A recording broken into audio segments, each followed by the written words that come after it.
the universe are not necessarily the opinions of this station, its sponsors, the network, or our broadcast partners. Now, a brief safety announcement.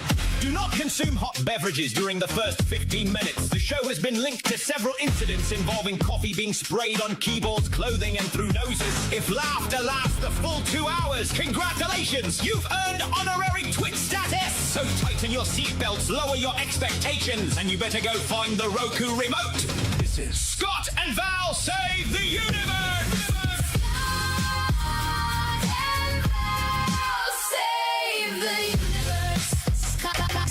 Scott and Val save the universe. Good morning. That new intro is great, but I wanted to make sure I knew when to come in. Anyway, it is Scott and Val Save the Universe. It's the radio show you should watch. Good morning, brother. Good morning, sister. We missed you so much last week. It was a little glitchy with the audio, and I'm blaming it because you weren't here. Oh, well, of course. I'm your good luck charm. You are the boys' good luck charm. We were pretty good, though. We were pretty good, relatively. You did miss some cool stuff, though. Nigel's Odd Sports number 11 was out of this world. We also did a couple other things I'm going to share with you. Let me get to the right screen. I'm going to share them with you right now because you missed some really fun videos. So last Tuesday was Shark Awareness Week. All right, being aware of sharks and all the shark dangers. And we had a shark that actually was out on a dating profile, and we have this from that. Welcome to my Finder profile. Swipe right if you enjoy long swims and being mostly intact. Relax. If I wanted you, we'd already be having this conversation underwater. I tried that on a date this week. It didn't work out so well. Didn't work. Okay. All right. I'm so sorry. So we have another UFO program, UFO Yes or No, at the end of the show today. I covered some UFO stuff last week. In Colorado, they saw a crystal potato in the sky. That's how people described it. A bunch of people saw it. And then in Australia, they found all these silver spheres on the beach, and they cordoned off the areas and all this stuff, thought they might be, from an alien vessel or from space or something.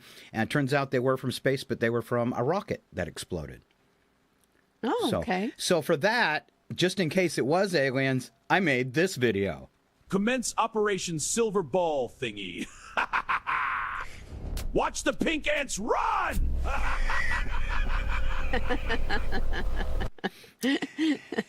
The pink ants. The pink ants. Run. And then this was a short I made. So I put The Last Man on Earth, Vincent Price's original version of I Am Legend, up on our Facebook page, entire movie for people to watch. And then I went out and I put teasers for that around the internet on TikTok and stuff like that, trying to drive people to our Facebook page. And this is the show you should watch, but you're going to get the audio from the movie as well, which is pretty darn good. But this, I want to know what you think about it. This is the short I made from that. Okay. Ancient shorts from the past on RFN. You heard that all communications are ended outside the continental limits? Yes, I heard. That leaves it in our laps. So we keep trying. Streets are swarming with truckloads of bodies that they're throwing into that god-awful pit. You don't believe some of the dead have come back. And why are they burning the bodies? Because it's the best known way to control the contagion, to keep the germ from spreading.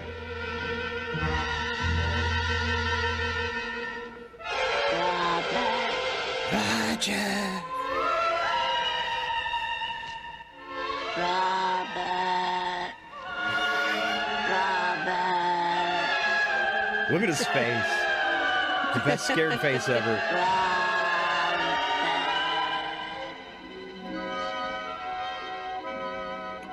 He was kind of the king of that, wasn't he? That, he was. Like, super scared face. Yeah. I also have House on Haunted Hill is also on our YouTube channel.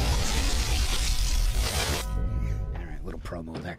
All right, so let's get into that real quick, and we'll get into the fun stuff. So it's the radio show you should watch. Plenty of sight gags today to go with our radio bits. If you wish to comment, please visit on our Rogue Frequency Network page on Facebook, because we are not talented enough to watch all We added a new place this week, which is exciting too. All 7 places we broadcast to. So we just watch our Rogue Frequency Network Facebook page. All one word, easy to find on Facebook. Also, of course, on the radio, it's our home base, 102.7 FM, KCHW in Chewelah.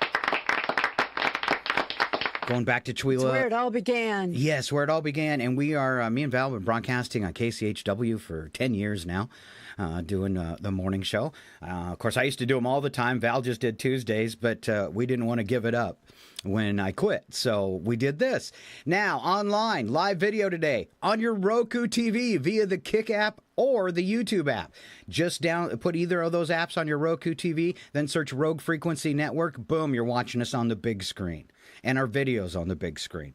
All right. Of course, we're on Facebook this morning, and I think I said Twitch under RFN as well. Let's see, on KCHW's Twitch, Facebook, and YouTube pages as well. We're everywhere. Easy to find us. Segments today from our cast. And I was just going to say, you got to be careful though. You want to look for the Kick app. Thank you, Val. It's not that movie. Did it sound like I said something else? Not. It could be to the casual way, listener. No. Yes, it's APP. Yes. All right. Segments today from our cast of silly people. Ken Owens is on vacation, but if we run short on content, I did grab one of his shows. I can't remember where I put it on my desktop, but it's around. All right, Alan Milani with weather. Joel Wazinski, another Chewelah famous person, with Ski by the Sea entertainment news. Nigel, our AI sportscaster Val today. Nigel is covering ice canoeing. Okay. And I have real video for this one that was freely available. It's amazing what they go through. So ice canoeing. Oh, how fun is this? Ostrich racing. We'll get to see someone get hurt. And haggis hurling. Yes, sheep organ tossing. But they didn't want to call, hey, come on, we're having a competition this weekend. We're tossing sheep organs. So let's just call it haggis. Yeah. Hopefully people don't know what that is. Yep. Also, we have rearranged odd news. It is going to happen about 7:40 this morning, about 10 minutes away. We might keep it there. And taking its place in the second hour due to almost popular demand, right, Val? Almost popular demand. UFO, yes or no? It's a new segment we started. We got a lot of good feedback on it. We actually had people so excited they sent in a UFO clip for that show. We're going to kind of tweak that and make it kind of a little paranormal segment where we'll talk about UFOs or anything. So if you've got a great paranormal story, a UFO story, want to share it with us, reach out through our Facebook page at Rogue Frequency Network and let us know. We might even have you on the show or tell your story if you prefer that. It'd be kind of fun. So if you've got something cool really fun. That's happened to you that you could freak people out with, we want to hear from you. You. Because because, you hear these stories and you're like, yeah, right. That happened to, somebody's brother's cousin's uncle's, grandma or something like that. But yeah, if you have a real story to share with us, that would be awesome. I know Scott and I have a couple of our own, but we would love to hear from our listeners. And people, when I've told mine a couple times on the radio, and people might think, oh, that's a lie or it's a joke or he saw something else. But for me, it's really validating because especially the one that happened over Quartzsite, I had somebody standing right next to me that saw the exact same thing. So whether people believe me or not, I know it happened. And that's freaky enough for me, baby. That's right. Yeah. I haven't had the UFO experience, but I've had several ghost experiences. So somewhere along the line, I'll share at least one of those too. You want to know what the most disappointing part of seeing the UFO was? What? Obviously, I'm not good enough to be abducted. I was going to ask if you experienced any missing time. No, I wish. I so want off this planet, especially after the past, 16 years. I don't want to die. I'm just saying I'm ready to go somewhere else. Somewhere else. All right, it's time for what we like to call our morning openers, trying to make you giggle.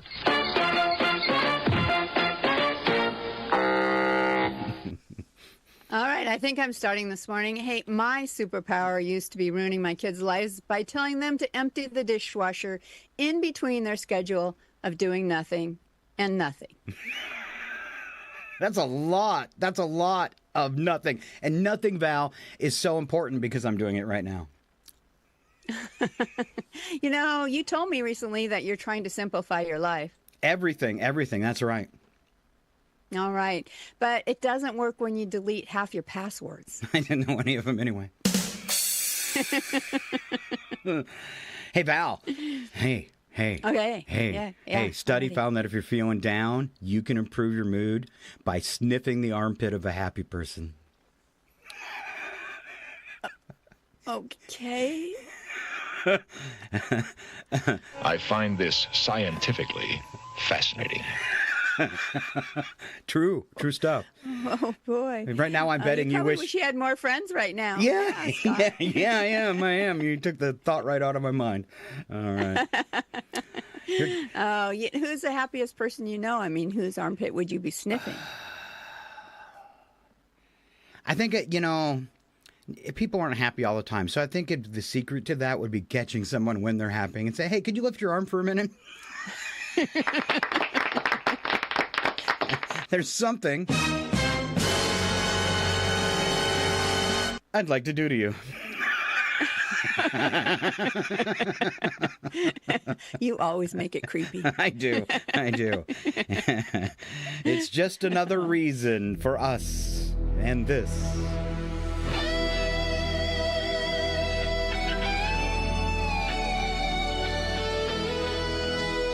Scott and Val save the universe!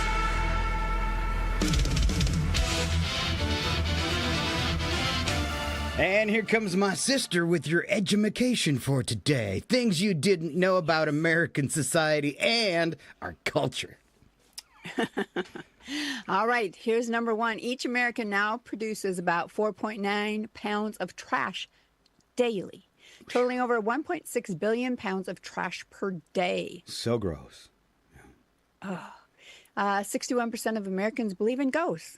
We just mentioned that. 16% believe in witches. 23% believe in reincarnation. Exactly why we're doing the no show. Yes. Those are the kind of numbers we need. We do. Yeah, I'm surprised it's that high in the reincarnation field. Yeah. I like it, though. Yeah, 20, I believe in it. So. 23%. I would, a lot of people have had those, premonitions, deja vu, that kind of stuff. I've never experienced that, so I'm not, real sure on the reincarnation thing. But anything's possible, and since we know squat, it very well could be. Could be. Could be. All right. 6% of Americans believe the Apollo 11 moon landing was faked. 6%. I'm surprised that's not just a little bit higher. Yeah. Average height for American men, 5'9". Average height for American women, 5'3.5" to 5.4". I am quite average then. That's always been my height. I'm shrinking as I get older, but that was, yeah. You know what that means for me, Val? You're below average? I'm a woman.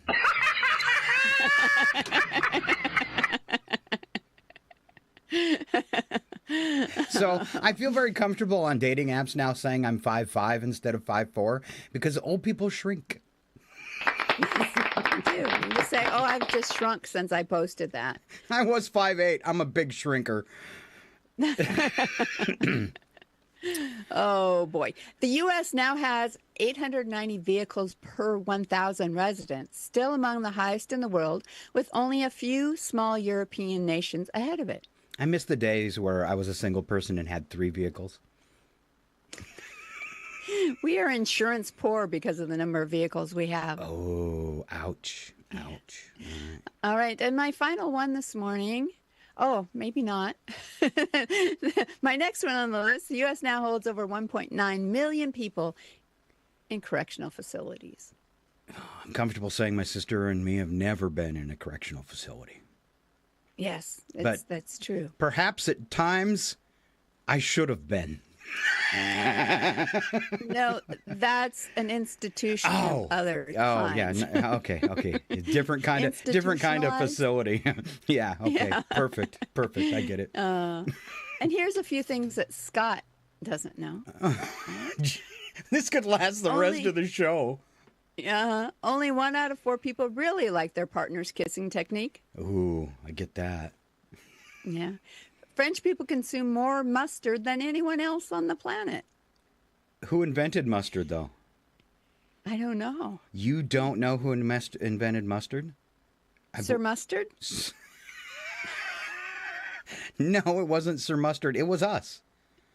Oh, okay. Well, at least so when a few years ago we had a problem with France. They wouldn't help us in one of our wars we shouldn't be making. And people were boycotting French's mustard. Well, French's mustard is actually made in the United States, but that's how dumb people are. They boycotted French's mustard because it had the word French. They probably boycotted French fries as well. Yes, that was next. Wasn't there was a big push not to call them French fries. Oh. During that time. Okay. Yeah. All right. Potato sticks. Yes. The next one. The planet Mercury orbits the sun at 107,000 miles per hour. Whoa. Oh. Wow.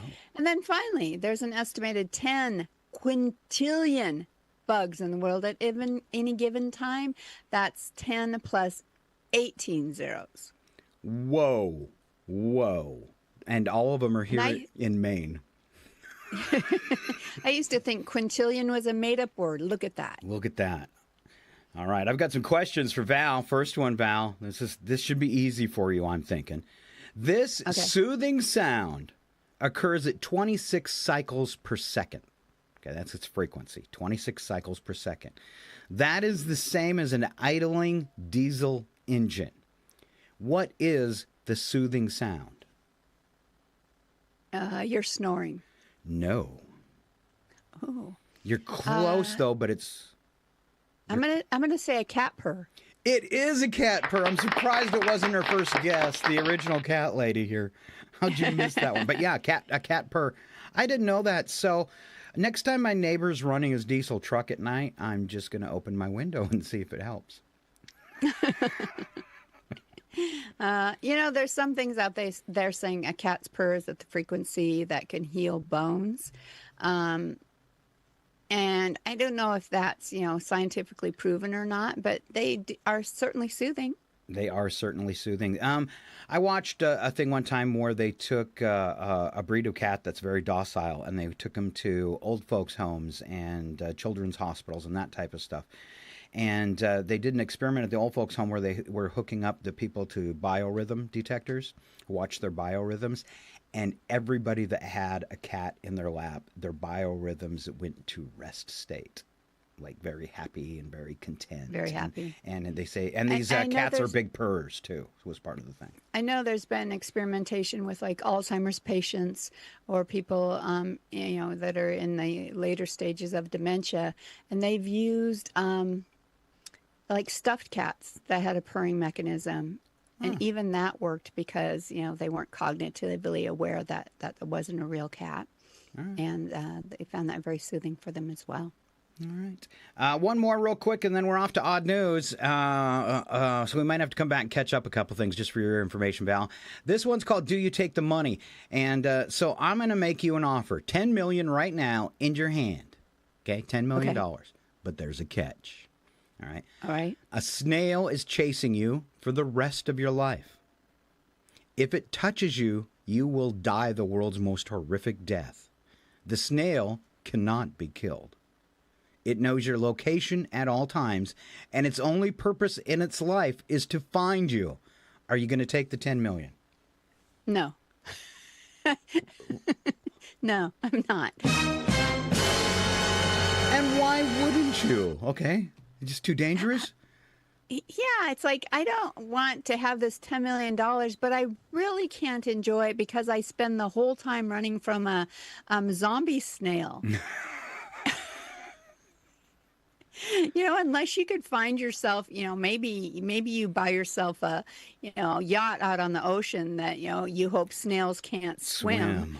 I don't know. I don't think I want the money. Did you see that log off the side of the boat? Is that a snail on it?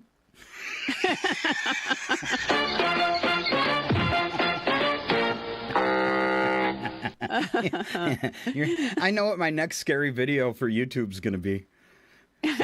So snail that can't be killed. Yeah, forget Attack of the Dragonflies that we're doing. We'll switch to Attack of the Snail, and it'll be just one. All right. What do you think? No? Maybe? Possibly? Well, why not give it a shot? Why not give it a shot? I got something else for us to give a shot to. A little entertainment for you this morning. It's time for Odd News. Ladies and gentlemen, brace yourselves. It's time for Odd News with Scott and Val. The only segment brave enough to ask, who let this happen? And then read it out loud anyway. Proof that evolution is taking a coffee break in America. And one or two other places too. This isn't fiction. It's humanity, unsupervised, on Odd News with Scott and Val. And Val, you get the excitement to kick it off today. All right. Researchers unveiled a new artificial intelligence robot this week that becomes smarter by observing and learning from mistakes made by other robots instead of repeating them itself. Scientists say the technology could eventually make warehouse robots and household assistants far more efficient. Finally, an AI that learns by watching somebody else mess up. Just watching the middle management right there, I think, would do it. Yeah, that's what middle management does. They just watch you mess up. All right, so the robots definitely have a comment about this, Val. I'm really quite surprised by this. So, it's kind of like what I do with Val then, right? Nigel. That's exactly what he does with you, Val. Oh, it's creepy. I keep telling him. Creepy, Nigel. He's always following you around. All right. He is. Oh. Let's take a trip to Yellowstone with some fun video.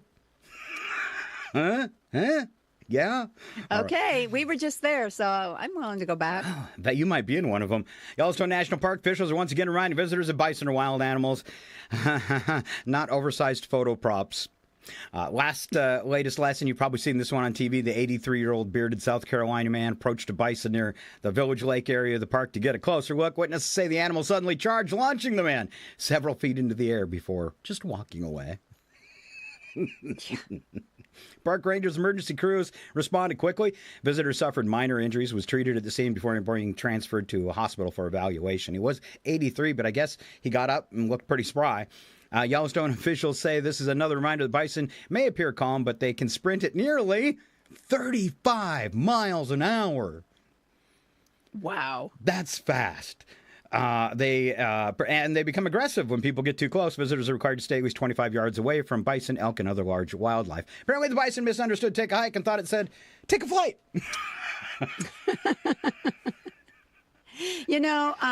Watching the video, because they've played it so many times on the news, but they also did an interview of the guy last night.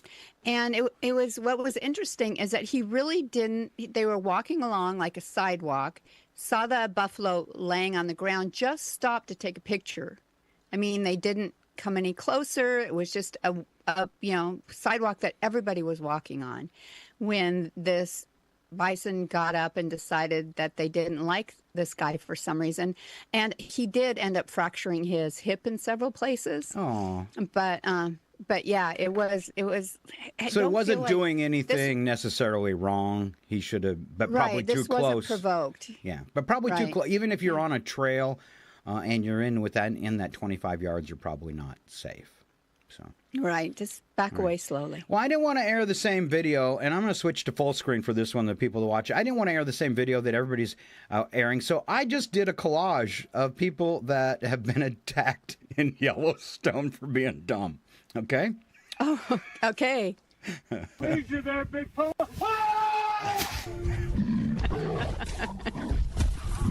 This is the best. Please, you there, big puma. Please, you there, big puma. Please, you there, big puma. One more. Please, you there, big puma. So the last one, that dude gets knocked down 4 times. So every time he tries to get up, the bison knocks him down again. That's just cool. Oh, it's scary. It's scary. It's all funny until it's you on the end of those horns. Yeah, whatever. All right, keep going, Val. All right, our next story. Police in Warsaw, Poland say they were searching for a shoplifting suspect who had fled through a large shopping mall when they noticed something unusual in one of the clothing store windows. Standing perfectly still among the mannequins was a man attempting to blend into the display. Investigators say the suspect froze in place for several minutes, apparently hoping officers would simply walk past. Shoppers did exactly that, mostly. The man was arrested without incident after officers asked the mannequin to step out of the window display. He almost got away until someone noticed the mannequin was sweating profusely. All right, Val, I want you to watch the video closely, and then when it's over, explain to me what you think his big mistake was, okay? Okay. All right, here we go. All right.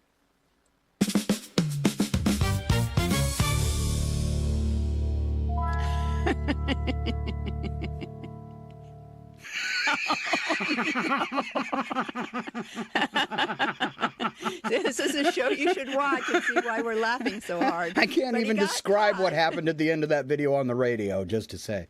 Well, I'll just say it like this. He got caught checking out the mannequin in the bikini.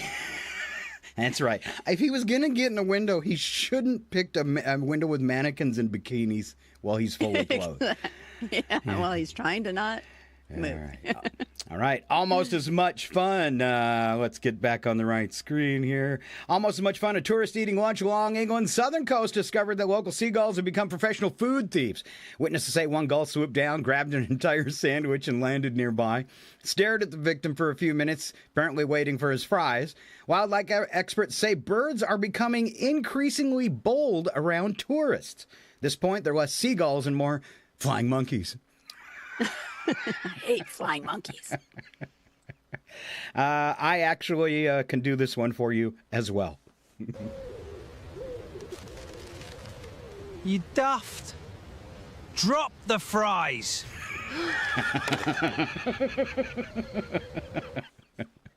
Not only are they getting more comfortable, they're actually threatening tourists now. Yeah. And that one spoke, and it looked real, which was also very scary.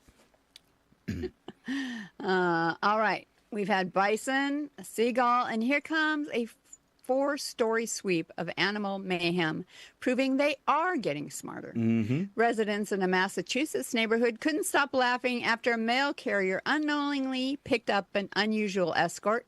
Nearly 40 wild turkeys slowly followed the postal truck from street to street to street before finally wandering away.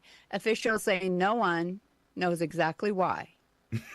Even the mailman couldn't believe he'd been promoted to Thanksgiving parade marshal. Oh, nice. How about a goat? Customers at a grocery store in Wales were surprised this week when a wandering goat calmly walked through the automatic doors and began inspecting the produce section. Employees gently escorted the hungry visitor back outside before it sampled anything too expensive. It'd just be kind of scary to know that a goat was eating that lettuce before you picked it up. All right. Yeah. Store managers say, though, it wasn't the strangest customer they've seen. Val shopped there. But it was hairier. Harry back did too. To be fair, it headed straight for the salad bar, which means it was the healthiest customer of the whole day. All right, a black bear strolled through the automatic doors of a shopping mall. Oh, that seems to be a thing. Trend. Mm-hmm. On Alaska's Joint Base Elmandifor Richardson last week wandered straight into the commissary where he ate exactly 1 peach and left a very personal review on the floor before casually walking back out. Wildlife officials say no people or bears were hurt, and conservation officers escorted the bear back into the nearby woods without incident. They also noted bear encounters on base have dropped significantly since new wildlife-resistant dumpsters went in the spring, which apparently was not enough to keep this one particular bear from window shopping. you know what? He gave the place 1 star. Snack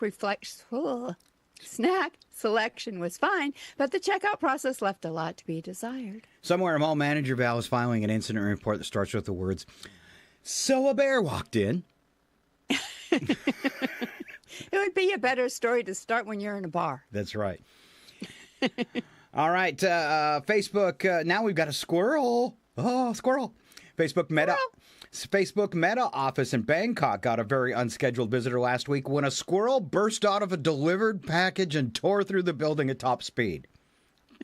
This sounds It'd be a heart attack. This sounds like somebody sat him up.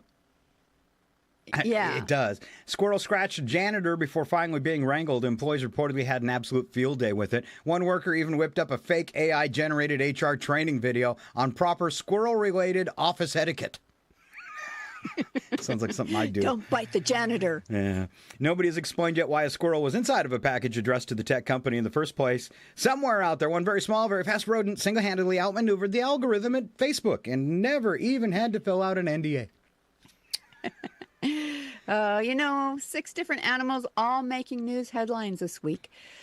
What shall we do? Oh, Val, what shall we do? I think the only way to, mash up 4 stories is with a really good mashed up animal song. Here we go.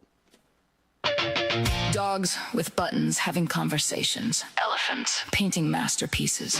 Hippos saving antelope. And Merv the cat, who uses better sentence structure than Donald Trump. Anybody else getting a little nervous? Yes.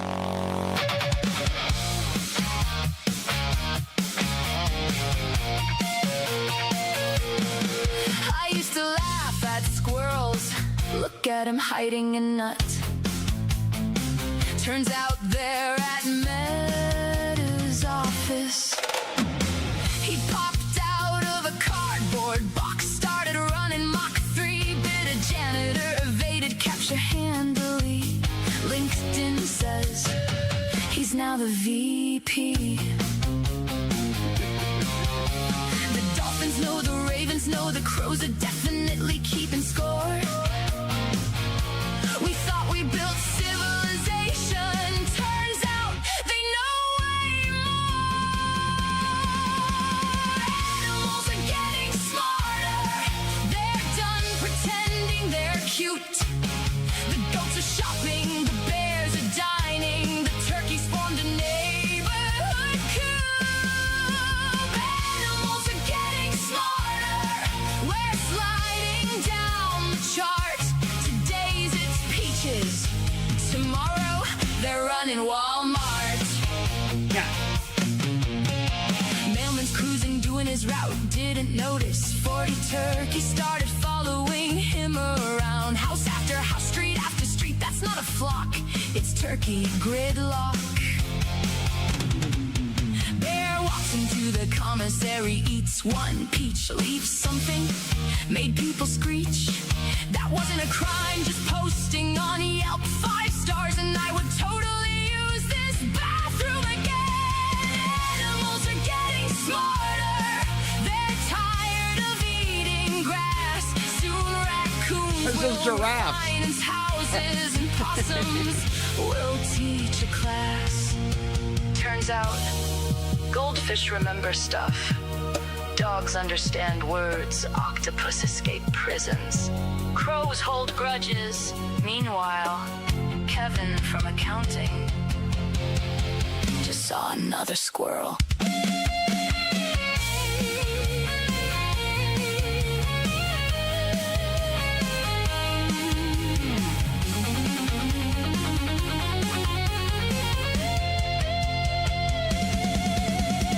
Goat walked into a grocery store, didn't panic, didn't run. Browsed the produce like he had coupons, just comparing prices. But the employees weren't the nicest, and that's when he said, I'll be leaving a 1-star review, like the bear. Animals are getting smarter, and humans peaked in 99. Cats are judging, whales are laughing, even chickens are online.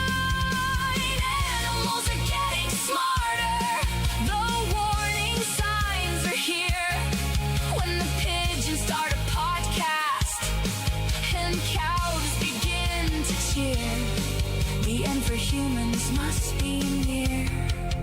Don't say I didn't warn you. Seriously. Go home, pet your dog, apologize. He already knows what you did. There you go. When Animals Attack with Scott and Val in the morning. Wow. Wow. I love it. You know, we have a raven that has taken up residence in our shed. And I keep telling Brad, you have to be really careful about how you try to extricate him because they hold grudges generation after generation. Oh, yeah. He could just keep messing. This. He could keep messing with your house because you're the mean people. Ooh, that's not good at all. No. All right, Val, you get today's. We're not done. That was just a musical interlude. You get today's kicker story, and it's a good one.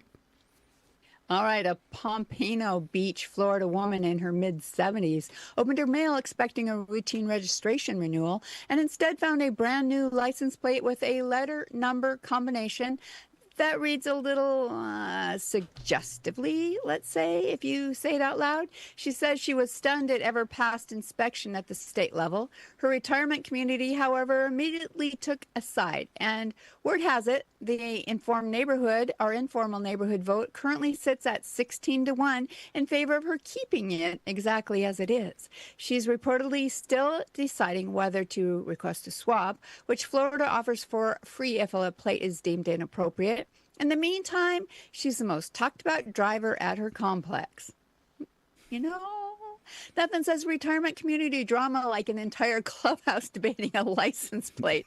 Harder than they've ever debated Ron DeSantis' shoe choices. And they probably have debated those shoe choices. At this point, replacing that plate would almost feel like letting the whole neighborhood down. And I think so. Yeah. This is another reason why it's the show you should watch. And I figured since this is a risque license plate, we needed something that fit. Stay with the video. It'll reveal the license plate at the end. Okay. Don't turn away.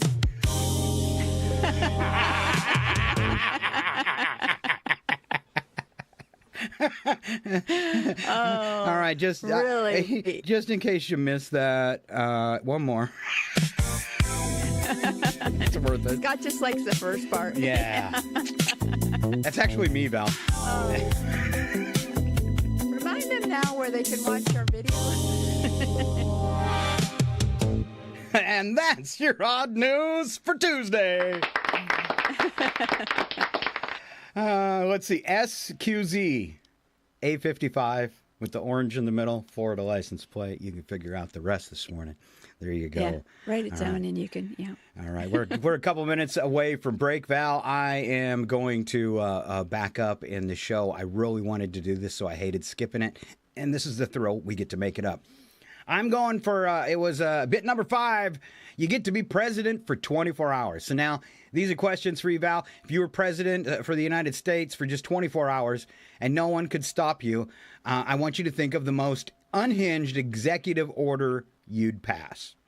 Okay? It's just the most unhinged. Okay. And I'm going to do what a few people said for the internet. And if you come up with more than one, write them down. And if you come up with a good one, at home, write them down. When we come back for break, we'll check the video comments and see what you thought. So if you want to be president for 24 hours, what would you do? First person said, pants must be set on fire when politicians lie. Oh, have a fire extinguisher handy, I'm saying. I was saying the other day, I think they all need to be hooked up to lie detector machines, like when they do like the like Todd Blanche the other day. Just hook him up to a lie detector and see what he's actually telling you that's true. Yes, I love it. And then we could change the whole thing. It could be like, liar, liar, there's another politician on fire.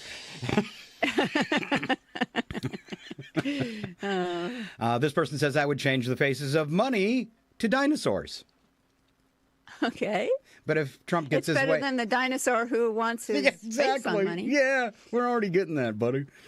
I would deal with overly bright, poorly aimed headlights, one person said. Another person said all public bathrooms must have full floor-to-ceiling stalls with no gaps between the doors, like other countries do, I guess.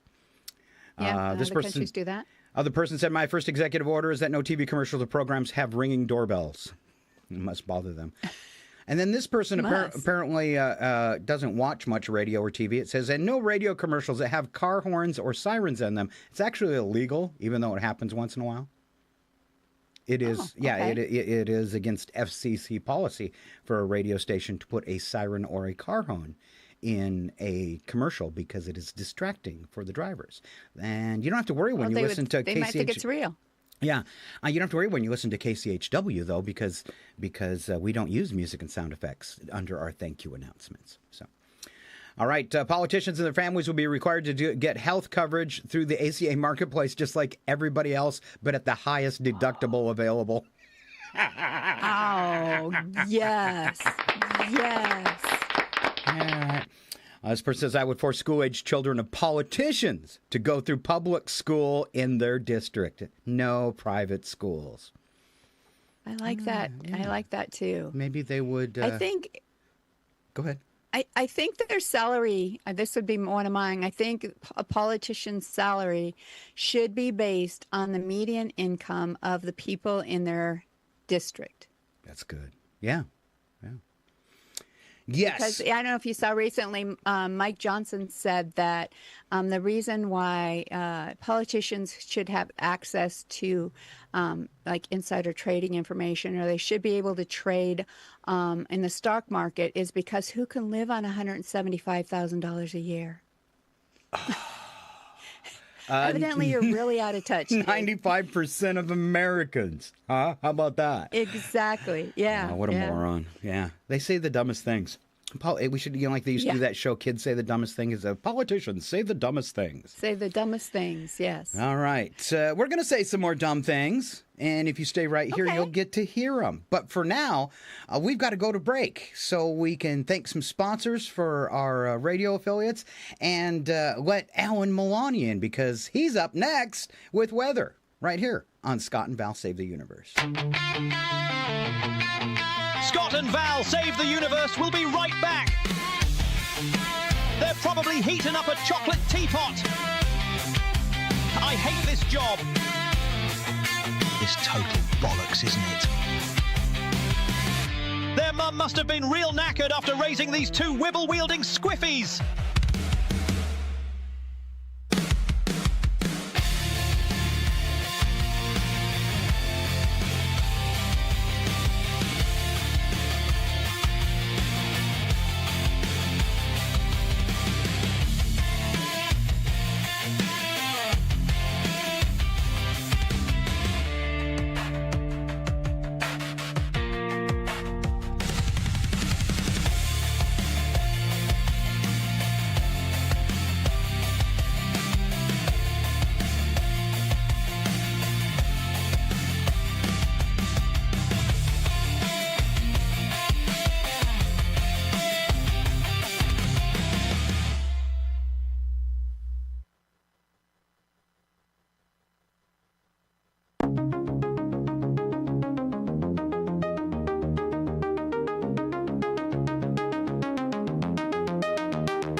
And we're back, yes, somehow still on the air, for part 2 of the Scott and Val Save the Universe show. The only programme brave enough to tackle cosmic chaos, armed with opinions, questionable logic, and absolutely no official clearance. If the universe is saved today, it'll be by accident. Strap in, lower your expectations. Let's carry on.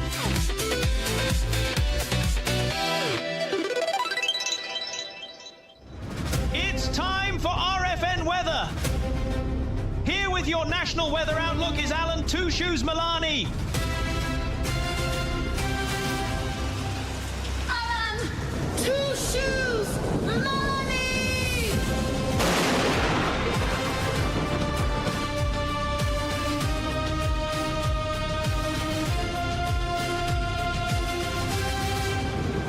An intro as epic as the man. It's Alan Milani. Good morning, Alan.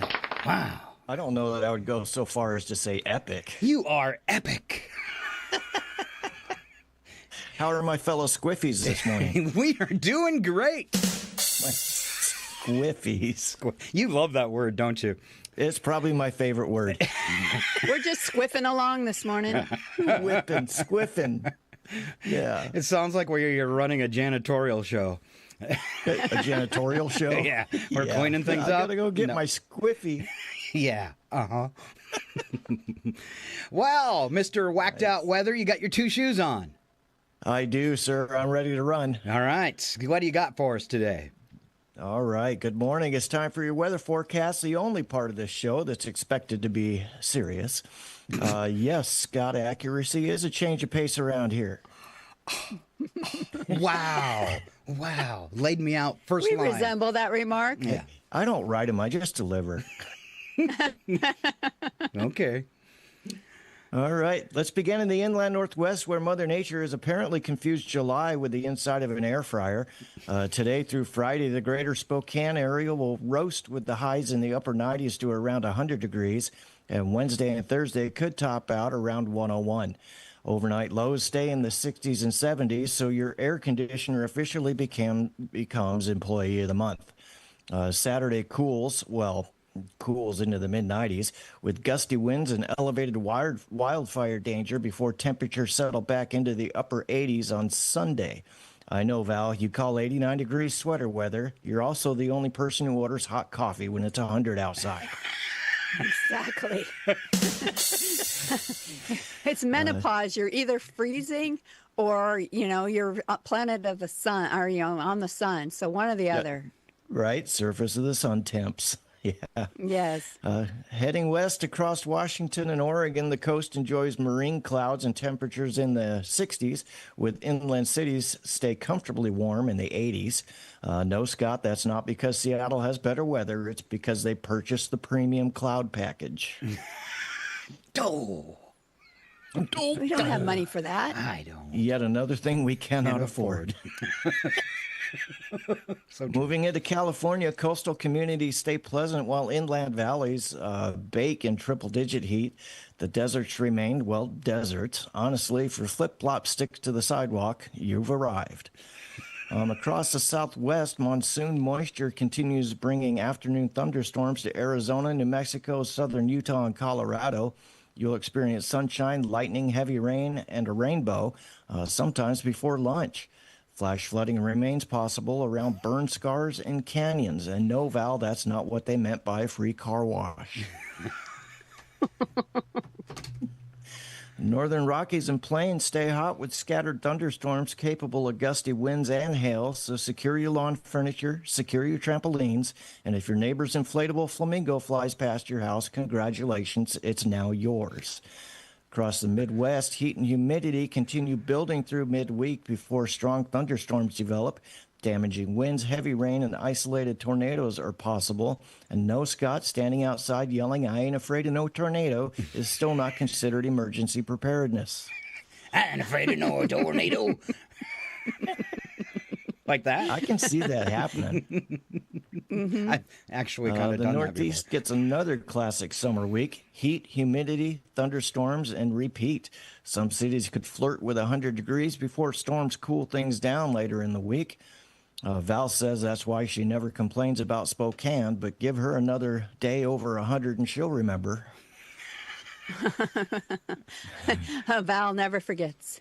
Never forgets. Across the southeast, it's another steamy week with heat indices climbing well over 100 degrees. Afternoon thunderstorms remain common in Florida through the Carolinas, while forecasters continue watching a tropical disturbance in the Gulf that could bring heavy rain later this week. Now, before we leave Earth, how are you two holding up? Because according to my calculations, by Thursday, the studio thermostat's going to become the most controversial topic you've discussed all year. Yeah, you guys are baking.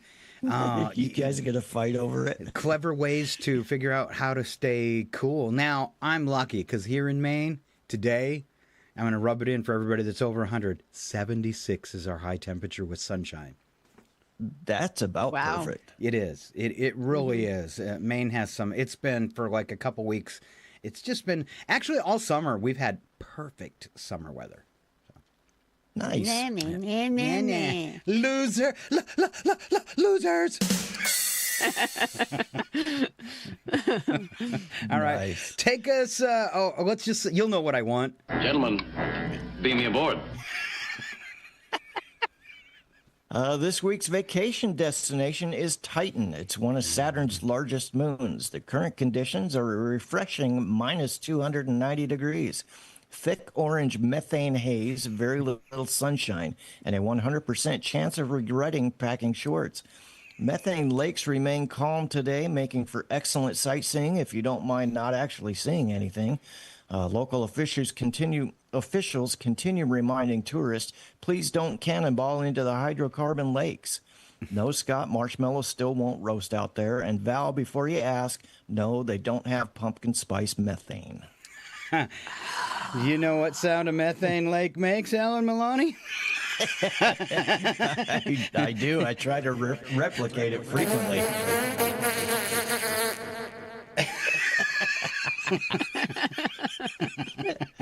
I got a little fun fact for you this weekend, too, Scott. Okay, yeah. Titan, which is Saturn's largest moon, is the only moon in our solar system with a thick atmosphere, and it's so dense that if you had strapped on a pair of wings and somehow survived the negative 290-degree temperatures, you could actually fly by flapping your arms. Its low gravity and thick nitrogen-rich air make powered flight much easier than on Earth. Whoa, dude, I'm going to be having some, like, Titan fantasies now. Is that crazy? That is crazy. It's awesome. I can't get any lift here in the studio. More methane, Val. More methane. More methane. More methane. All right. Let me adjust the air quality on the spaceship right now. Let's beam it all into Alan's ship. It might be time to change the filter.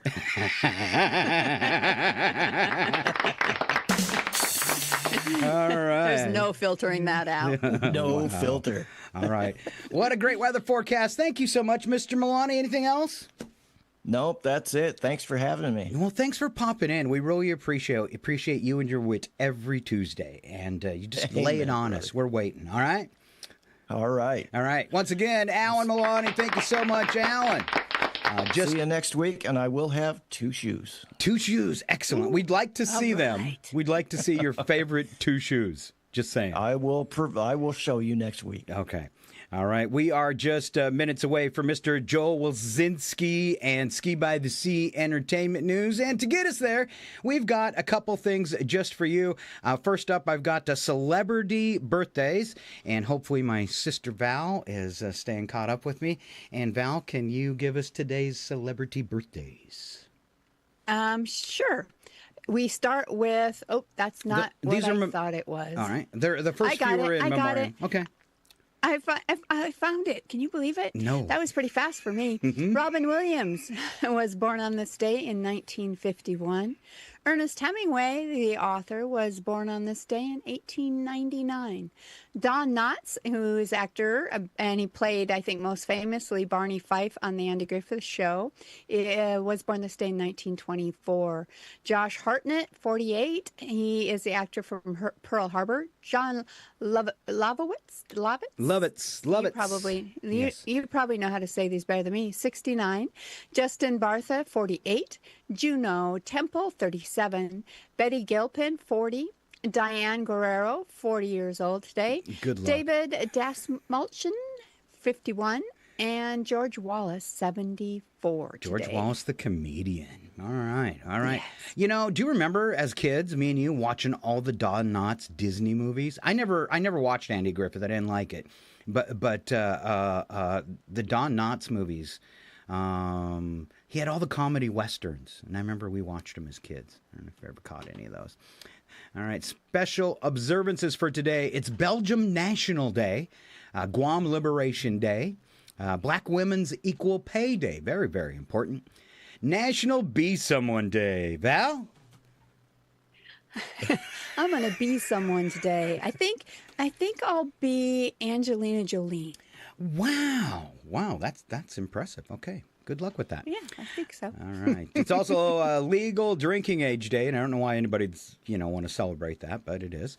Goofy and fun holidays today. National Junk Food Day. This one's going to be just right in line with our UFO Yes or No program at the end of today's show. Invite an alien to live with you day. Now, do you think they mean live with them? You think they mean a space alien, or maybe somebody from Mexico or another foreign country? You know, the sci-fi nerd in me wants it to be a space alien. You know, I don't care what kind of alien it is, as long as it's a girl. Are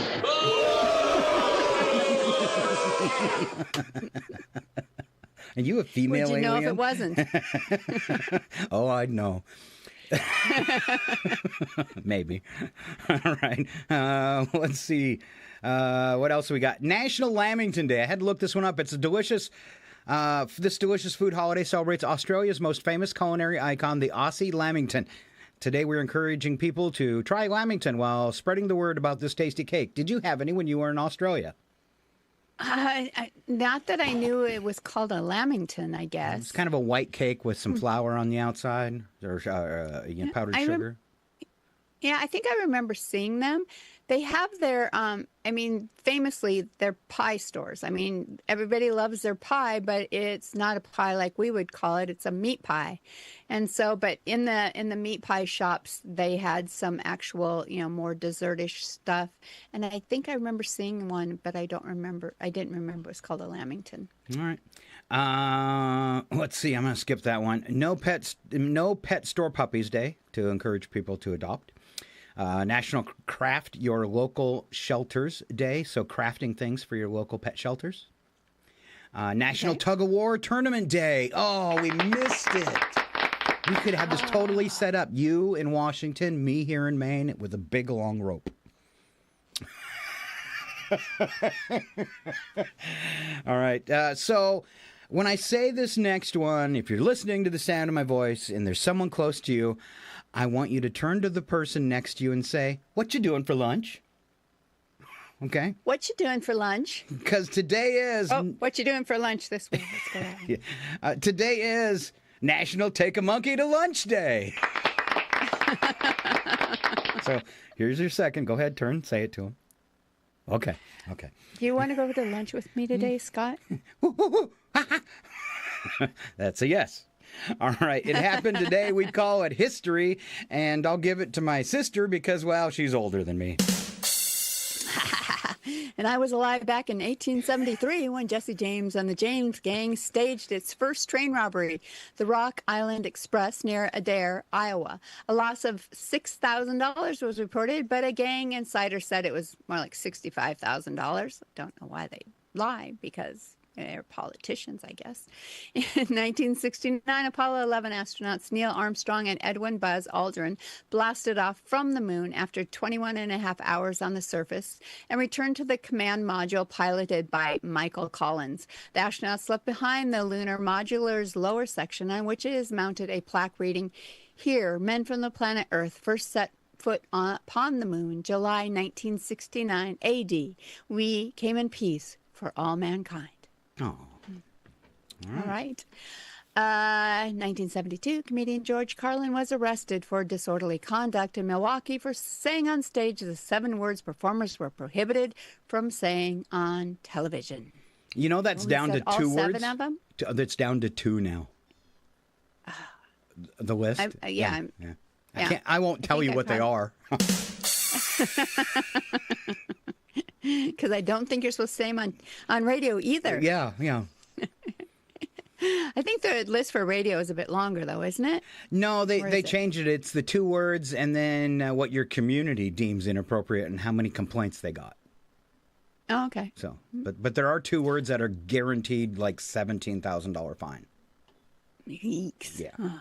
All right. 1998, the roof at the Saline County Library collapsed in Benton, Arkansas from the weight of what apparently was years of accumulated pigeon dung. Ew. Ew. Ew.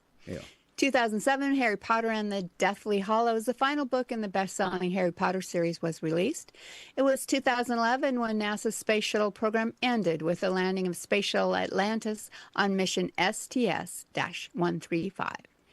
In 2017, singer Justin Bieber was barred from performing in China over his bad behaviors. Ooh.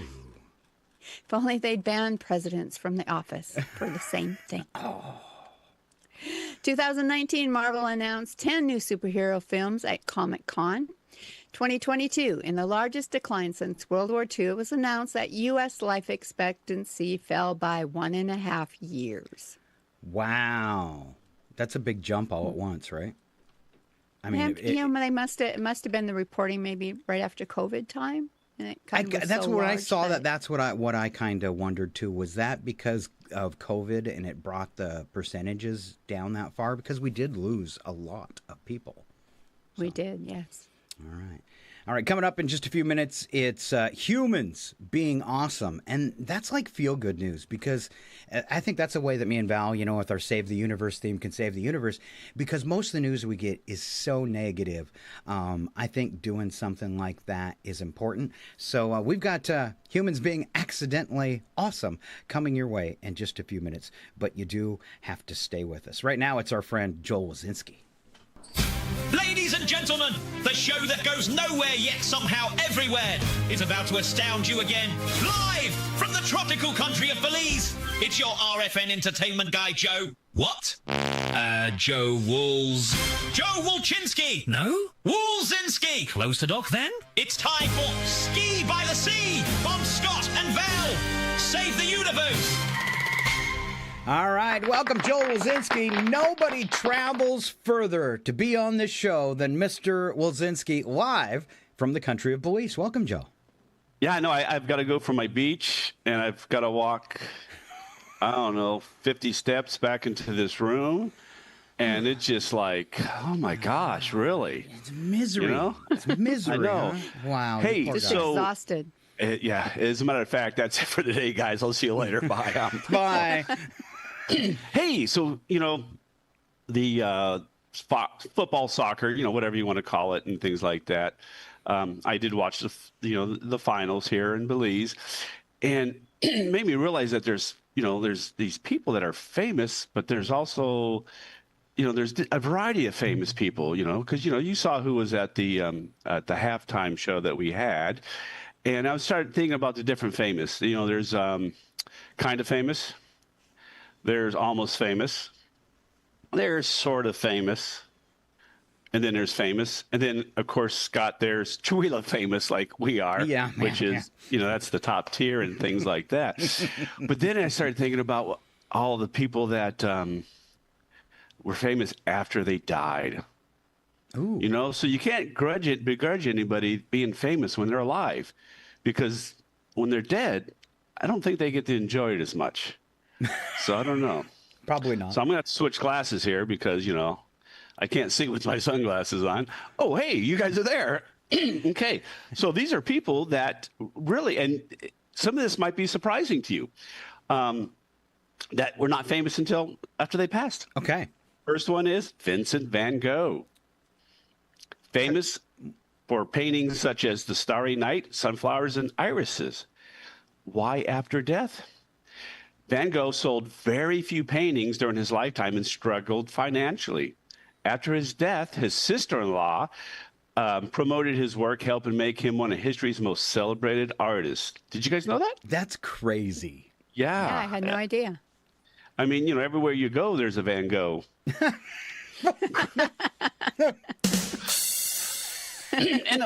Emily Dickinson, famous for nearly 1,800 poems, known for their originality and emotional depth. And I'm assuming, though, if they would have had toilet stalls around the time that she was around, that they might be a little bit more popular, because I'm sure you've read some of those poems. But why after death? Fewer than a dozen of her poems were published while she was alive. Most were discovered in her home after her death and later published. Wow. Who knew? Gregor Mendel, don't know who he is, but he's famous for establishing the basic principles of genetics through pea plant experiments. Okay. Okay. Hard to say, but I know what you're talking. You're talking about the plant to peas, right? He was experimenting with them. Pea plants. Yeah. So, yeah, say that too many times, and that would be the new list of one of the 7 things you can't say on the radio. Wah, wah, wah. His groundbreaking research was largely ignored until around 1900, when scientists rediscovered it and recognized him as the father of genetics. Wow. I mean, this guy's the father of genetics, and he doesn't even know it. That's he's sad. probably got peas growing out of his skull, and he doesn't even know it. Sometimes you don't find out your father till later. Yeah. When they come knocking on your door. Franz Kafka. Yeah, Franz, famous for The Trial, The Castle, and Metamorphosis. Why after death? He instructed his friend to destroy his unpublished manuscripts. His friend ignored the request, published them, and introduced the world to one of the 20th century's greatest voices. This is not as exciting as I thought it would be when I dreamt about this morning. So speaking of dreaming, Scott, you mentioned that, about the fantasy about Titan, the flying. Yeah. Yeah, I've read your blog of your other fantasies. Yeah, that's probably going to, that one's a little bit more mild. Edgar Allan Poe, famous for Gothic horror stories, detective fiction, and poems such as The Raven. Although during his lifetime, people kind of known him, his reputation and influence grew enormously after his death, making him one of America's most influential writers. Wow. Huh. Okay, I'm going to skip this guy. This name is familiar, but and the sad thing is sometimes, people, you don't know they're dead. Sometimes it's like some people that are stupid. They don't know they're stupid. But anyway. Am I dead? Nick Drake. Am I dead? Did you hear a voice? We did have this discussion that zombies would starve. We had that years ago, if you remember, right, I remember Scott? now. Yeah. I'm alive. Okay, cool. Okay, Nick Drake, famous for albums including Pink Moon, Biter Later, and 5 Leaves Left. Why after death? Drake sold very few records during his lifetime. Decades later, his music found a large audience through reissues, films, and commercials, earning him recognition as one of the most influential rock or folk musicians. Now, have you guys ever heard of Nick Drake? I thought he was like one of the Backstreet Boys, no? No. I think there's a rapper named Drake. Yeah. Okay, this is the one that I remember this when I was growing up. Jim Croce. Yes. Famous for songs such as Time in a Bottle, Bad Bad Leroy Brown, Operator, and I'll have to say I love you in a song. Okay. Croce had already begun to achieve commercial success before his death in a plane crash on September 20th, 1973. But then, I remember seeing him on the Sonny and Cher show and that, but like I said, sadly, he went a little bit too young. And here's some more that went a little bit too young. Cleavon Little, Andy Kaufman, John Cazale, and Warren Oates. And I'm going to go a little bit earlier because it's a long walk back to the beach. And I think I bored everybody enough. No. But hey, These are the people. This is like, so I guess the moral of the story is one, I'm lazy and it's a long walk to my beach, but also is that, there are people out there who are they're not famous, but they're artists. They're doing things. Pay attention to them. In Chihuahua, there's a lot of artists going around. Craig McQueen is bringing a lot of people, and I'm sure in Maine, don't wait until someone's dead to enjoy the work, if possible. Okay. So that's going to be the moral of today's story. Enjoy some artists from people that are presently doing it. Yeah. All right. Just because someone says, "Oh, this is the person you should be listening and buy an album to," that's just cool. But there are people out there who are doing it that no one will ever really hear about, maybe except for in your local area. And beach is waiting for me, so I got to go. All right. Bye. You know what I did get from your... Go ahead, Val. I was just going to say to our listeners, make us famous now. Come on, help out. Wait, we're not famous. We're not famous. We're not famous yet. Not yet. So do it first now. You know what I got from this, really, though, is just for the benefits for your children. In case I've done something artistic that could make me famous after I'm dead, I'm not throwing anything away. Oh. Any scrap of paper, any recording, anything I do, my kids are just going to have to wade through it. Yeah. But okay, so here's what I'm going to do. I'm going to take one for the team, Val, for us. Okay. Okay.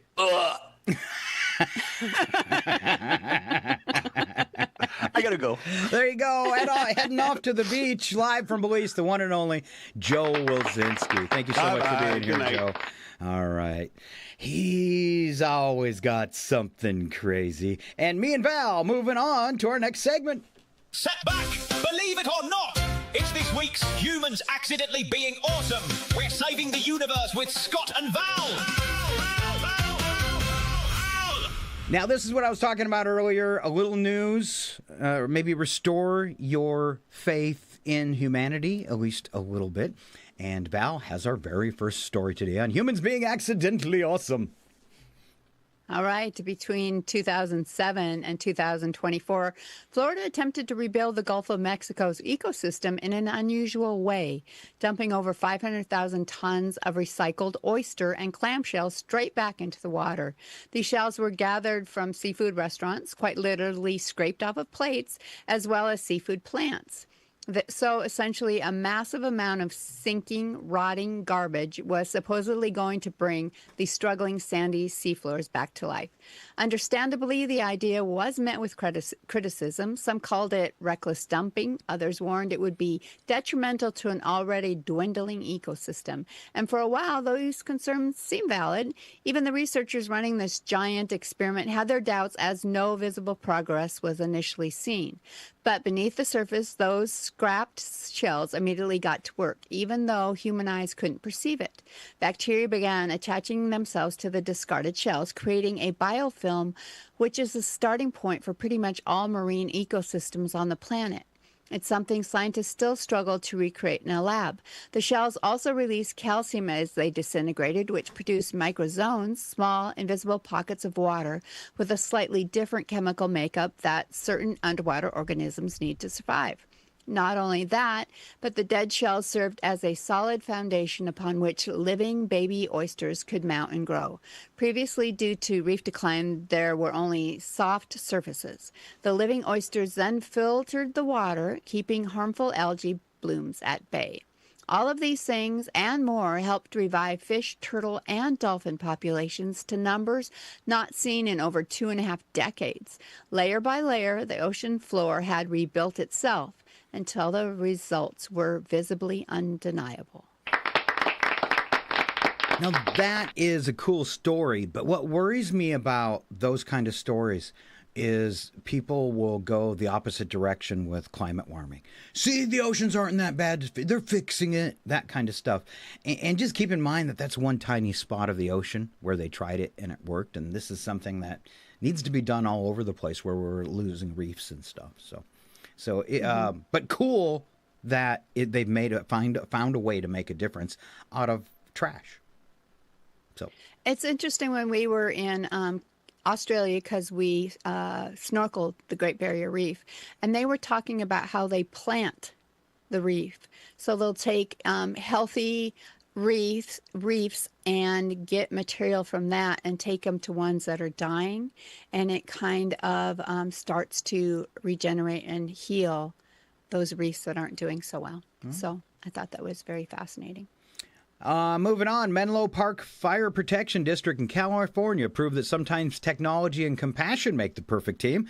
A dog that had been missing since the 4th of July spotted nearly half a mile offshore in the San Francisco Bay. Exhausted and being surrounded by seagulls, firefighters launched a drone. Now, I'm not sure if the seagulls were trying to point the dog out or eat him. So that's kind of weird. I don't know. Yeah. Maybe they were like a warning sign. Hey, look over here. The dog had been missing since the 4th of July, exhausted, surrounded by seagulls. Firefighters launched a drone to locate the dog, then piloted a rescue boat straight to the struggling pup. After wrapping the shivering dog in a warm jacket, they reunited it with the local SPCA, which tracked down the owner. The owner had already spent weeks searching shelters and had nearly given up hope. Turns out man's best friend just needed a flying robot, a boat, a firefighter who apparently refused to lose at hide and seek. So another round of applause. Very big round of applause there. In Alaska, where just drive there isn't always an option, volunteer pilot Duke Maroff answered an unusual call. 2 orphaned harbor seal pups needed emergency medical treatment, but they were stranded in remote locations with no road access. Maroff flew roughly 1,200 miles over several rescue flights, transporting both pups to the Alaska Sea Life Center in Seward. One seal was only a day old and had likely been injured in fishing gear. The other was severely dehydrated and malnourished.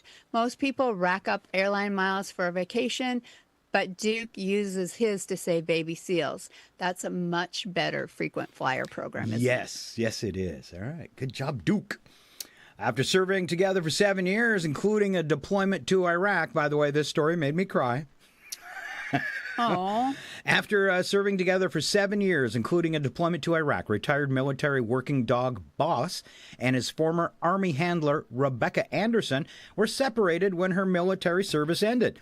This month, the American Humane Society coordinated an international trip spanning 3 flights and more than 5,400 miles to reunite the pair in Missouri. Better yet, the organization also committed to paying for Boss's veterinary care for the rest of his life for his service. Oh, my gosh. Yes, that does make you tear up. If you've ever wondered whether dogs remember the people they love, Boss answered that question before Rebecca even got both feet out of her car. Ah, so it's making me tear up again. That's so sad. I mean, happy sad. I mean, happy, happy sad. That's the wrong word. Yeah. In closing, if this were the only news we ever heard, we would probably be a lot happier. That's right. You'd have to sniff our armpits. Did it made you tear up too a little bit? I can see it in your eyes. Oh yeah, it did. Yeah. Look at him, fellas. You crying, boy? You crying, boy? Maybe we'll go back down to McDonald's and get you a Lamburger and some French fries. How about a wine again? This is horrible. It's good tears, really. Really? All right. We cried on the radio. It's so awesome. Whatever you do, do not tell Nigel that we cried. No. We'll never hear the end of it. Hopefully he's tuned out right now. No. Speak of the actual devil. Here he is. Hello, you wonderful collection of glorious nutters. I'm Nigel Wobbleton Teacup IV, once again bringing you the finest athletic achievements from the darkest corners of the sporting universe. It's time for Odd Sports on RFN. We start off with my favorite way to cool off, ice canoeing. This delightfully bonkers sport comes from Quebec, where competitors paddle canoes down rivers until they hit solid ice. Then they jump out, push the canoe over the frozen bits, hop back in, paddle some more. Repeat until someone wins or remembers they live indoors. With heat, it's part race, part marathon, part... I think you're going to lose those toes, sir. Imagine inventing this. Pierre, The river's frozen. I know. We'll postpone? No, fetch the canoe. One wrong step and you're swimming in water cold enough to freeze your thoughts halfway through having them. I admire it from indoors with a hot chocolate. Now, it's time to almost fly. It's ostrich racing. Yes, the majestic world of ostrich racing. Now, if you've ever looked at an ostrich and thought, I'd like to ride that, you need supervision. These enormous feathered lunatics can run over 40 miles an hour. They also possess a delightful habit of ignoring absolutely every instruction you give them. Left? No. Right? Also no. Straight into a fence? Now we're talking! The jockeys deserve credit. Climbing aboard what is essentially a 6-foot-tall dinosaur with anxiety issues seems bold! I've seen shopping carts with better steering. The ostriches, meanwhile, look permanently offended, as if to say, why am I carrying Kevin from Nebraska? More, you say? Off to Scotland then for haggis hurling! The proud Scottish tradition is exactly what it sounds like. People stand on a platform and throw a haggis as far as possible for our American listeners. A haggis is Scotland's national dish for everyone who's actually seen one. It's also the only food that looks like it lost a fight with a lawnmower. Competitors aren't judged just on distance. The haggis has to stay intact, which is asking quite a lot from mushy stuff. Imagine training for this. What are you doing this weekend? Launching sheep organs. Fair enough. The world record throw is well over 200 feet. That's further than most people have ever willingly traveled with haggis. Somewhere there's a Scottish grandmother watching this muttering. I spent all day making that. I've been Nigel Wobbleton Teacup the Fourth, and there's your trifecta of the wacky. I wonder where civilization is heading all the time. Every week it answers downhill, but it'll be hilarious. Remember, stay curious, stay concerned, and if someone offers you a ride on an ostrich while carrying a haggis across a frozen river, take my advice. Don't be daft! Cheerio. Off with you then! Off with you then! There you go. Oh my goodness. And if you've never seen one of Nigel's videos, we post them online on all of our platforms. They're pretty cute, like that one. I love the 90s rapper at the end dancing. Poorly. Where did that come from? So would you throw haggis? Yeah, as far away from me as possible. Would you ice canoe? I don't like the cold. Depending on how much money you made, I suppose. The video looked miserable. And then what about riding an ostrich? I'm all for that. Oh, you go for it. I'll take video. Okay. I love we'll be famous before we die. So on that video, I couldn't find any copyright-free videos of ostriches racing, people racing ostriches. They were all on TV channels. So I had to make my own with AI. And I had him during the line where he says throwing them in the bush.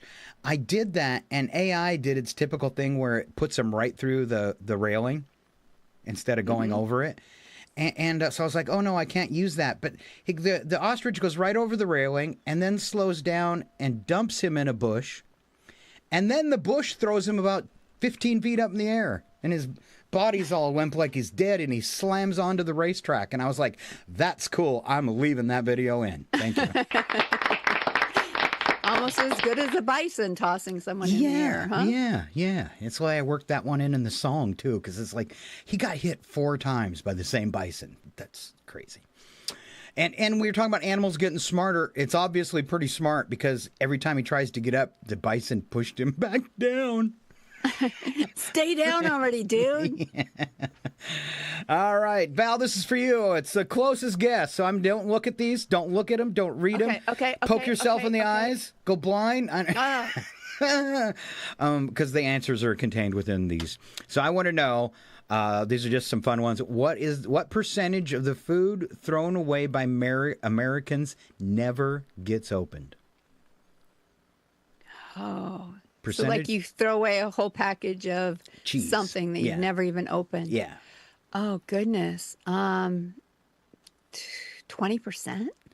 Wow, that's. Do you think that would be? I mean, that seems incredible that we throw 20% of what we buy away when we talking to food. It's actually 15, which I thought was huge. But you guessed 20, huh? You think we're that wasteful? You know, I just think of like when you buy this pre-made package of lettuce, which nobody wants to eat right now. But anyway, you buy it and you throw it in the fridge thinking you're going to have it, and then you get it out and it's already slimy. And I just know how wasteful we are. So yeah, All right. I never throw anything away. It's too expensive buying food for me right now. So I never throw anything away. My problem has been, and maybe it's Alzheimer's because it's just been over the past couple months, I keep cooking stuff and then leaving it out. Or leaving the things I needed to cook out, and then I come walking back in the kitchen 3 hours later, like the other day, and go, oh, I guess I'm going to need a new giant jar of Miracle Whip because it's been on the counter for 4 hours. You know, that kind of stuff. Do you think Miracle Whip goes fast? I'd throw it back in the fridge. It's Miracle Whip. I've done that Yeah, it's before, preservative. and I've done that with my Chick-fil-A, like nugget sauce and stuff like that when I left it out too long. But it was like the bottom of the jar. It was already, and I'm not kidding you, that jar of mayo was probably already a year old. Oh. So it was. That does make a difference. Yeah. But you think of like condiments like ketchup and mustard. Restaurants leave them out on the table, all day. So. Ketchup's got too much acid in it to spoil. I don't know about mustard. It's pretty acidic too. From the taste of it. Yeah. All right, Val. Per square inch, the average telephone has how many bacteria on it? Oh, per square inch. I mean. So just like your phone, pick a square inch on the face of your phone. How many bacteria? Like a square inch. I'm going to go with 50,000.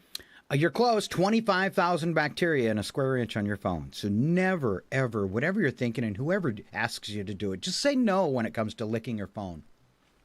Yes. Yeah. Don't answer it with your tongue. Yeah. Even though it works. Just because you think it's only your bacteria on it. Yeah. Did you like that? Just because it works to answer your phone with your tongue doesn't mean you should do it. It means you've tried. Yeah, like when I hung up on you yesterday, that was my cheekbone. All right. What percentage of people say they've experienced, not believe in, because we know that's 61% from earlier today. What percentage of people say they've experienced a ghost? Oh, I'm going to go with 20%. You're pretty close. 13% of us say we have experienced a ghost. Yeah. Okay. Right. And I know we've talked about your, alien experiences. Have you ever experienced a ghost? Yes, and that's another story for another episode because it's quite long. Okay. I lived in a haunted building, and I worked at the Fox Theater years ago as a janitor. That was very haunted, very petrifying at times at night. It was and once you feel like you've experienced something, then you're hypersensitive.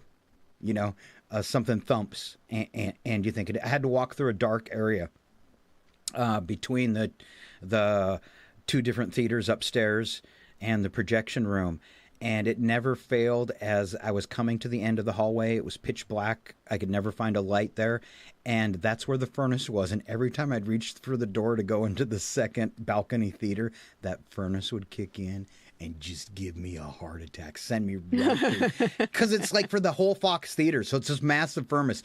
And it's pitch black and you're standing beside it and it goes, wah! I was just telling somebody yesterday about a little bit about your experience in that place down in the Tum Tum area. Oh, yeah. The home you own there. You had some interesting experiences there, too. Yeah.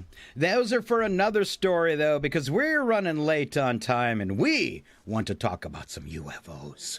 Everyone, look up to the sky! What is it? Is it a bird? Is it a plane? It's a UFO! Run for your lives! It's time for UFO! Yes or no? Control room, we have my God, it's landing right on top of us. It is. It is. It's landed right on top of us. All right, UFO, yes or no. Today we have 4 stories, and luckily we've got more video to go along with these stories as well. Now, there's one on our Facebook page from a couple weeks ago we did where we actually had a listener contact us and send us their UFO video. It was very cool and definitely very strange. These are some ones we picked up at other places. Val is going to start off with a high strangeness case file number 001 for RFN. All right. After this one, our stories have documentation behind them, whether multiple sources, multiple witnesses, all of that. But this one is kind of, is something that, might not have that evidence, but was still strange and fun. So in 2019, a U.S. Customs and Border Protection aircraft flying over the Gulf of Mexico reportedly encountered a mysterious dark object unlike any conventional aircraft. The object was described as cube-shaped or box-like and appeared to maneuver in ways that puzzled the crew. It reportedly passed close enough to trigger concern before disappearing from view. The incident later became public through investigative reporting and was cited by journalists covering military UAP encounters.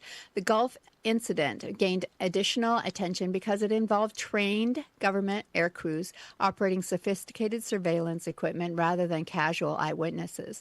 Although no official explanation has been released, investigators have suggested possibilities ranging from advanced drones to sensor anomalies, while others argue the object's reported performance deserves further study. All right.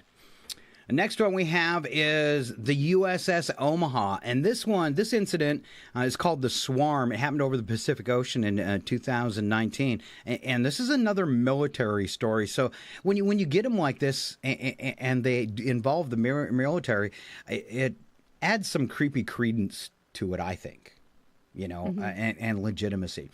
One of the most fascinating Navy encounters occurred in 2019 when the USS Omaha recorded multiple unidentified objects surrounding the ship off the coast of California.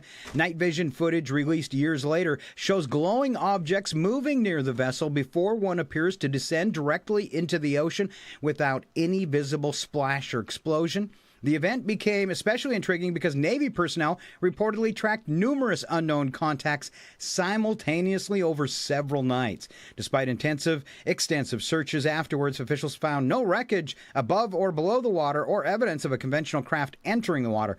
The incident is considered one of the better documented military UAP cases from the last decade.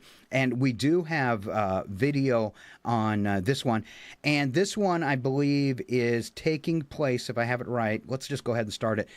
This one is taking place. Omaha, pick me kid, Rockville Pro. This is on the bridge of the ship, and you're going to see in the picture, he's doing it on his cell phone, but it's on the bridge of the Omaha, and he's just filming the screen. You can clearly see the dark blob because it's a heat signature of the UFO just a little bit above the ocean, really close off the side of the ship.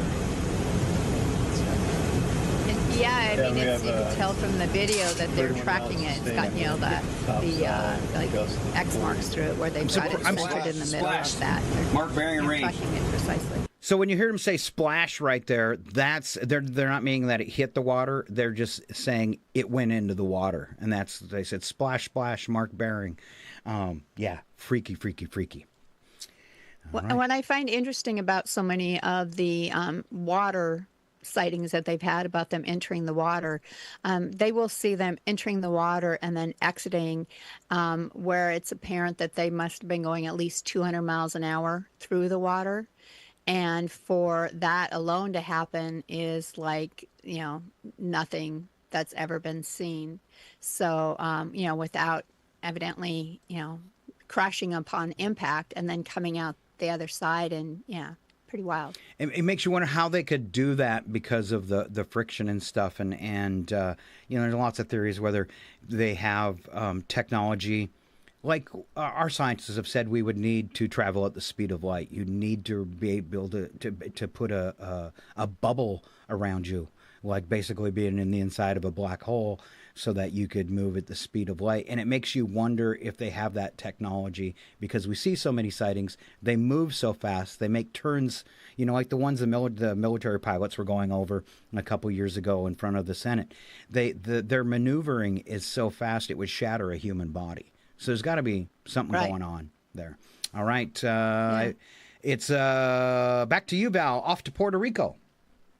All right. This was at Aguadilla Airport in Puerto Rico in 2013. Shortly after taking off from Rafael Hernandez Airport in Aguadilla, Puerto Rico, a U.S. Customs aircraft captured infrared footage of an unidentified object flying at low altitude over the airport before continuing across land and out over the ocean. The object appeared to maintain high speed while showing no obvious wings or exhaust plume. Researchers have spent years analyzing the thermal video. Some claim it demonstrates extraordinary flight characteristics, including the apparent ability to split into two objects before entering the water. Skeptics argue the footage may instead show a more ordinary object combined with optical effects from the infrared camera. Regardless of interpretation, it remains one of the most analyzed UAP videos ever released. So I have a video of this one too. I'll go ahead and get the camera switched and roll it over. This one has no audio, so don't be afraid to talk over it. I know it was kind of hard on the last one. So this is again from Puerto Rico. Now, if you're watching online with us, you can see that I'm guessing this is from some kind of aircraft. It's obviously military with all the numbers and gauges on it. But it's scanning around looking for it, and in just a couple seconds, it's going to lock onto it. This was a huge object, and I mean, at least from the perspective that you can see on the video here, it was quite large and moving very, very fast around the airport, and they didn't know what it was. That's trippy as well. Yeah, and they said it was a U.S. Customs aircraft, so that's probably why you see the instrumentation that you do on the panel. So, but yeah, I mean, it's going so fast you can't even lock on it, really. Yeah. He's trying to keep up with it, but they can't lock on it, so. Wow. And that was 2013, so that's well before drones had even really become a thing. Right, right. And it just, yeah, you can just see the land beneath. It's a pretty wild video. All right. Our last story is called the Falcon Lake Incident, and this one is very interesting. Val found this. It goes back to May 20th, 1967, one of the oldest documented cases out of Manitoba, Canada, and Canada's most famous, I don't want to call it abduction, but encounter story.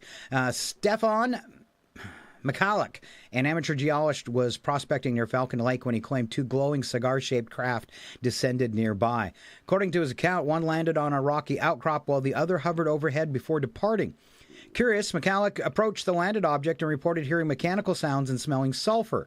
When he touched its smooth exterior, it was hot enough to burn his glove. And then seconds later, the craft allegedly rotated, revealing a grid-like vent that blasted him with hot air or some kind of gas before it took off. McCulloch later developed burns across his chest in a distinctive grid pattern matching the vent's layout. Royal Canadian Mounted Police and multiple government agencies investigated this case, but never reached a definitive conclusion. To this day, Falcon Lake remains Canada's best documented and most debated close encounter report. Evidence gathered included the medical records documenting the unusual burns, burned clothing examined by investigators. There was multiple official investigations, and possible explanations were an industrial accident, a hoax, radiation exposure, or something entirely unknown, which is cool. Now, more than 50 years later, no explanation has satisfied everyone on that one. All right. Wow. I do have, from 1967, let's show this. There is a picture of Stefan and a drawing he did of the UFO. And that's kind of what we think of as a more typical UFO shape, you know, the ones that you see depicted on, you know, all of the merchandise and everything that they do around graves and stuff. So that's more of that, you know, typical shape. Even though the story quotes him as saying it was cigar-shaped, that's kind of cigar-shaped, but it is also a saucer-shaped cigar, too, with a top. So, right. Yeah. Yeah, it is, at least from his picture, from, you know, this old photo, it definitely looks more saucer-shaped. But almost like every UFO you've ever seen from the 60s? Right, yeah. So if they advance that much, and are we dealing with different alien races, right? Yeah. I think it was curious that they were saying they're cigar-shaped, because that is one of the most common UFO shapes that we have, or the military calling them pill-shaped, that kind of stuff. Right.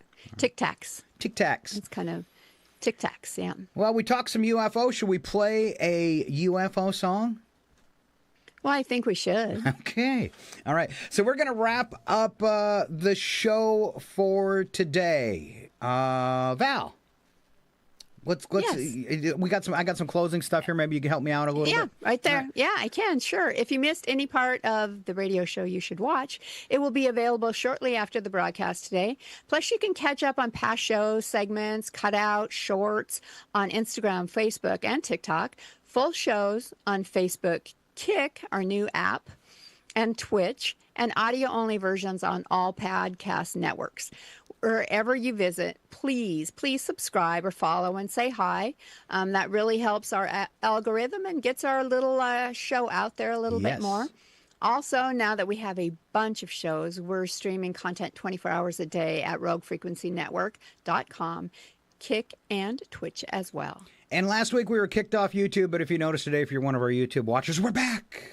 So it was a mistake on their part, and I had to appeal it, and it took a while. But I won, which is, you never do that. And Good job winning. Yeah, and you're dealing with a computer. There's no humans that look at your appeal or anything like that. It's all done by computers. So I was fighting with a computer, and I won. Well, and you won. Well, and it's kind of, a lot of the stuff that we have on our platforms is stuff that I've just lost the word because it was in my brain a minute ago, but it's public domain now. Yeah. And so the computer algorithms and all of that are judging us often don't make that connection that this is now, public domain when that didn't used to be. So. Yep. All right. Other than that, we want to thank you for being here today. We're Scott and Val Save the Universe. If you go looking for the full episode, it is number 23. Number 23. 23. Today. We need to do something, like a big celebration or something for episode 25. That's what I was thinking. No? Yeah. Yeah. Because half of us can't even count that high. I know it. Maybe some sort of giveaway again or something. Ooh, I like that. Yeah, Definitely. I think so. All right. So big shout out to everybody listening. Thank you again. Thanks to, we just started up on the Kick app, and we've also already got a bunch of followers. So if you were listening today on Kick, thank you very much. Kick is a new app. You can watch it on your computer. You can download it on your phone. You can put it on your Roku TV. Several ways to watch our show. If you want to watch us on the big screen when we're live, you can do Kick YouTube, or Twitch on Roku is called Stitch instead of Twitch. It's kind of a clunky app, but all those apps, if you put them on one of them on your Roku TV and then you search Rogue Frequency Network, all one word, you will end up and be able to watch us on your big screen. Who knows why you would want to do that, but some of our videos are pretty cool. Oh, just because we're so beautiful. Oh, well, at least one of us. No, and we do say all the time it's a show you should watch. I mean, if you want to catch those videos we played today of the UAPs, the picture that we talked about, any of the great videos that Scott puts together for our segments, like Odd News, and of course, I hate to plug him, but Nigel and his Odd Sports are always hilarious. So you really should check it out and watch it. All right. And we'll get Nigel and Alan's weather in case you missed them up here after the show. Takes a while for the full copy to upload and process as well. And we are going to leave you today with a song I did for some sci-fi stuff last week. I called this Disclosure Day. The song, and there's some cool video in it. Other than that, we'll see you next Tuesday, 7:15, same place, same time. Thanks for listening. It started the other video. I can fix it, really. I can fix it. All right. I did it. Have a good day. Love you, Val. Spielberg Bye. says, come buy a ticket. The truth might just sink in.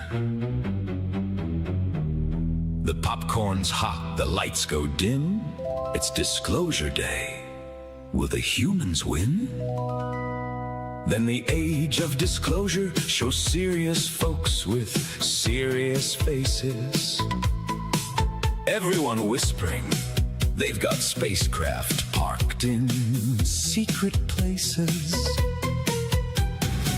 Congress shrugs, the internet screams, red strings replacing everybody's dreams. Every week there's something flying, every week another blur. Half the world says it's aliens, the other half says probably a bird.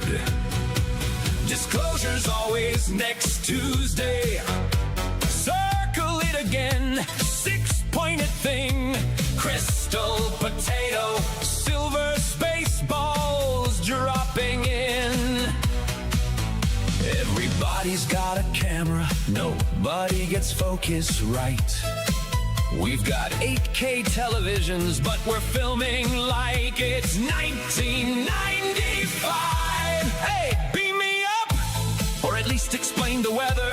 If aliens are really watching, they've picked a weird time altogether. Colorado found a crystal potato hanging where potatoes shouldn't be. Australia captured mysterious space balls. Completely normal, apparently. Well, when City looked up, what in blimey was that overhead? Half said visitors, half said a drone.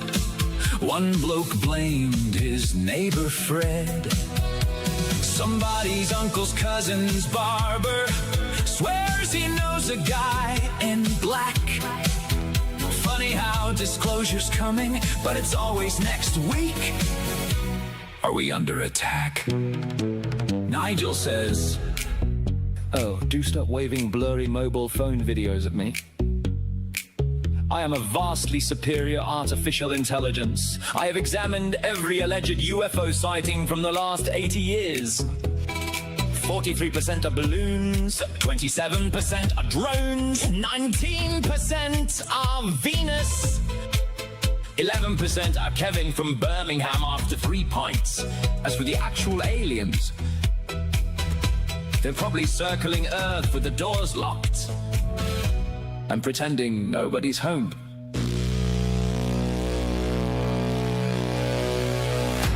Disclosure's always next Tuesday. Same old story, different spin.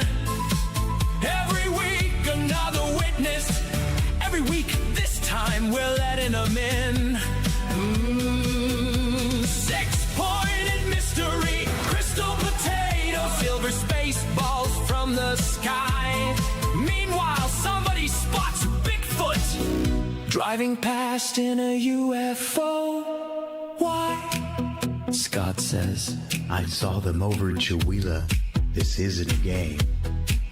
I saw them 3 times, and they were never the same. Never the same." Nigel says, "If they are observing humanity, they're only here for the calamity." Hey, if aliens finally introduce themselves, they'll probably look around and say, Actually, we'll come back after your next election. Okay? Then they'll pull a U-turn, hit warp speed, and leave us with another blurry video we really don't need.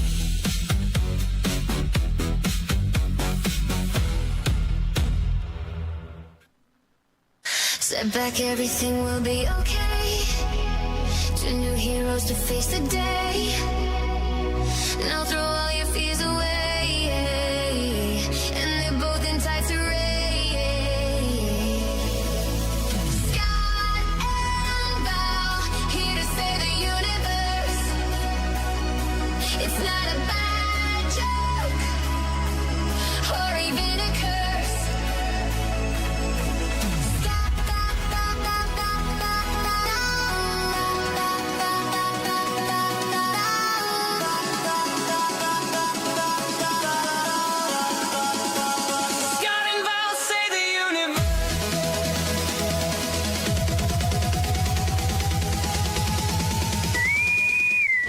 Will self-destruct in 20 seconds. This is your last chance to push the cancellation button. Engage. Don't forget, catch Scott and Val here every Tuesday morning at 7:20. I hate this job. Scott and Val save the universe.